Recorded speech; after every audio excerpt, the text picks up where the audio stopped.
In the quiet hum of a city that never sleeps, Alex was building an empire. Late nights in the office weren't a sacrifice. They were an investment. The soft glow of his monitor was a familiar comfort, a beacon guiding him toward the success he craved. The world outside could wait. Evolena, his phone would light up, her name a silent plea on the screen. He'd glance, a fleeting pang of guilt, then silence it. Later, he'd promise himself. The promotion was just around the corner. The next big project demanded his full attention. This was the final push. And it paid off. The firm handshake, the new title, the corner office with a view of the sprawling city, it was everything he'd worked for. He packed a suitcase, not just with clothes, but with the ambition that now defined him. He was leaving for a bigger life, a new chapter. He didn't look back to see the doorway where Elena stood, a silhouette of the life he was leaving behind. The years that followed were a blur of success. Boardroom meetings bled into international flights, new contracts into lavish corporate dinners. He climbed the ladder, his name synonymous with achievement. He had everything he thought he wanted, but the victory parties felt hollow, the applause distant. The dinners for one in his sleek, empty apartment were a stark reminder of the silence that now filled his life. Meanwhile, Elena's life moved on in a different rhythm. Her path was quieter, marked by walks in the park, seasons changing, and the slow, painful acceptance of being second to a career. The calendar pages turned for them both, etching faint lines of time and distance onto their faces. One day, a letter arrived. Her handwriting, once so familiar, now felt like a relic from another lifetime. It was short, simple, and final.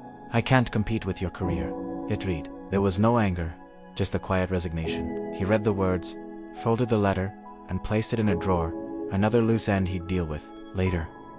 5 years later, Alex stood on the balcony of his luxury penthouse, overlooking the city lights that once seemed so full of promise. He was at the top, but the view was lonely. He had won the game, but he had no one to share the victory with. The warmth he remembered had been replaced by a cool, sterile success. A chance encounter in a quiet restaurant brought his world to a halt. There she was. Elena, she looked happy, a soft smile on her face as she talked to the man beside her. Her hair was a little different. Her eyes held a maturity he didn't recognize. For a moment their eyes met across the crowded room. No words were exchanged, but everything was said. In that silent gaze, he felt the final, definitive closing of a door he never realized he'd left open.